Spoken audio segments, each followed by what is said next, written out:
दोस्तों, आज पूरा बिहार बाढ़ की विभीषिका को झेल रहा है। जिधर देखिए उस हर तरफ तराहिमाम मचा हुआ है बाढ़ के लेकर के।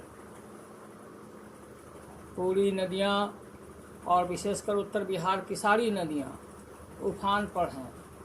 जिस प्रकार की रिपोर्टिंग आई है, अभी तक 2.5 दर्जन से भी ज़्यादा जगहों पे बांध टूट चुका है और लोग तबाह बर्बाद हो रहे हैं।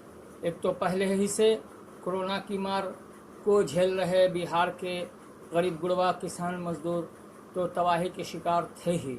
उसके बाद वर्षा ने बची खुची कसर को पूरा कर दिया और अब बिहार और जगह जगह पानी से जो तबाही मच रही है उसको देखने वाला कोई नहीं है। बिहार सरकार अपना चुनावी प्रचार में लगी हुई है। उनको वर्चुअल सम्मेलन से और विधानसभा वाइज अपने कार्यकर्ताओं को अगला विधानसभा चुनाव को हड़प लेने के लिए वो रात दिन एक किए हुए हैं। लेकिन जनता जो भूखों मर रही है, पानी पीने का पानी तक मुहैया नहीं है, जो लोग बाढ़ में फंसे हुए हैं उनको वहाँ से निकालने के लिए कोई उपाय नज़र नहीं आ रहा है। ना ही कोई एनडीआरएफ की टीम है, ना नाव की व्यवस्था है, किसी प्रकार की भी व्यवस्था नहीं है।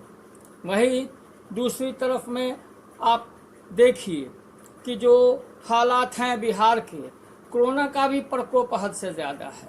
जिस रफ्तार से लोगों की जांच होनी चाहिए, इलाज की समुचित व्यवस्था होनी चाहिए, उस प्रकार का कोई व्यवस्था नाम का चीज़ नहीं है। लेकिन चुनाव के जीतने के लिए ये अपना सारा व्यवस्था कर रहे हैं। ठीक उसी प्रकार से आप अगर नज़र उठा करके ऊपर देखिए तो हमारे दिल्ली की भी जो सरकार है, केंद्र की मोदी की जो सरकार, उन्होंने चुनाव सत्ता में आने से पहले जो वादा किया था उस सारे ही वादे को वो भूलकर अभी भी बस मंदिर और मस्जिद की राजनीति में उझराने हुए हैं। उन्होंने जनता से वादा किया था 15 लाख रुपया सभी के खाते में पहुंचाएंगे। उसका क्या हुआ? प्रत्येक हर साल 2 करोड़ युवाओं को रोजगार मुहैया कराएंगे। 6-7 साल होने जा रहा, अभी तक 12-14 करोड़ लोगों को रोजगार मिल जाना चाहिए था, लेकिन उसकी जगह पर 10 करोड़ लोगों का रोजगार चला गया।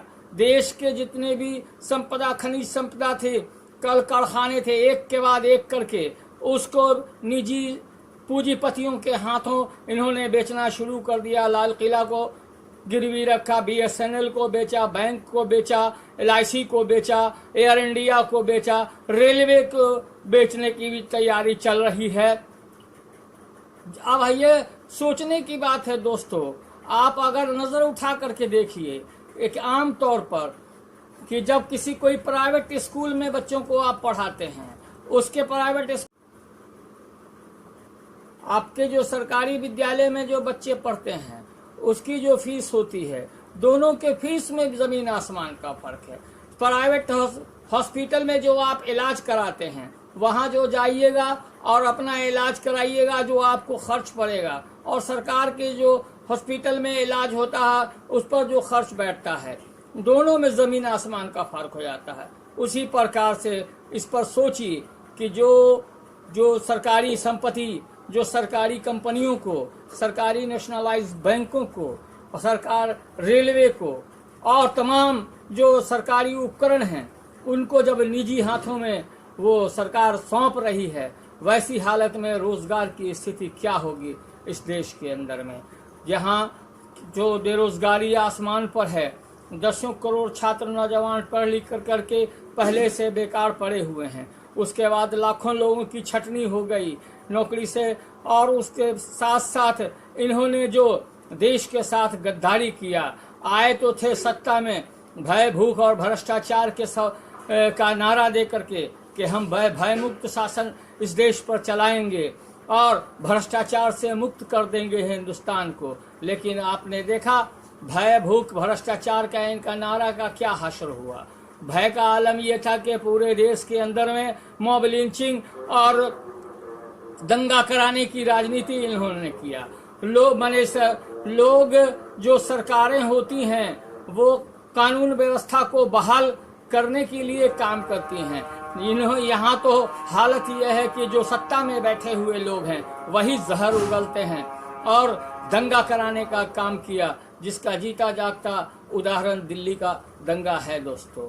इस वजह से हम ये कहना चाहते हैं कि आज जो जिस प्रकार के हालात हैं, इसमें आप तमाम लोगों को उठ खड़ा होना पड़ेगा। हमें तो हैरत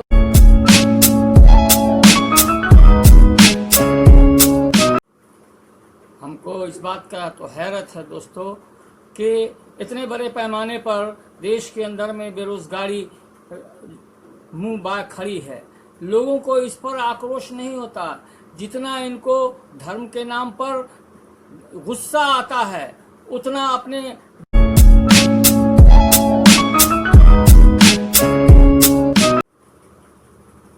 हमें तो हैरत लगता है दोस्तों कि जितना आक्रोश लोगों को धर्म मजहब के नाम पर देखने को मिलता है, अगर उतना आक्रोश अपने इस बेरोजगारी के सवाल पर, महंगाई के सवाल पर, भुखमरी के सवाल पर अगर आक्रोश होता तो ये आक्रोश, युवाओं का आक्रोश इस देश के भविष्य को बदल दे सकता है।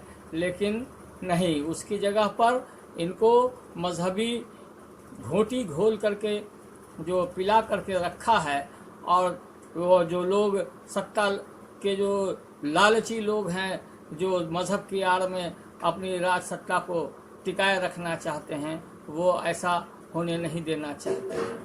अंत में हम ये गुजारिश करेंगे कि दोस्तों अभी भी समय बहुत दूर नहीं चला गया है। ठीक है, कल अयोध्या के अंदर में भूमि पूजन का आयोजन हो रहा है, रामलला की विशाल मंदिर निर्माण का निर्माण कार्य होना है, लेकिन एक धर्मनिरपेक्ष राष्ट्र के प्रधानमंत्री जो उस भूमि पूजन में जा रहे हैं, तो ये इस देश के यह जो सेकुलरिज्म है उसके लिए अफसोस की बात है कि एक सेकुलर राष्ट्र का प्रधानमंत्री किसी धर्म विशेष के आयोजन में जाए और उसके हाथों हो। तो हम ये कहना चाहते हैं कि जब तमाम लोगों को आमंत्रित ही किया गया है तो उस कार्यक्रम में भारत के राष्ट्रपति महोदय को भी बुलाया जाना चाहिए था। लेकिन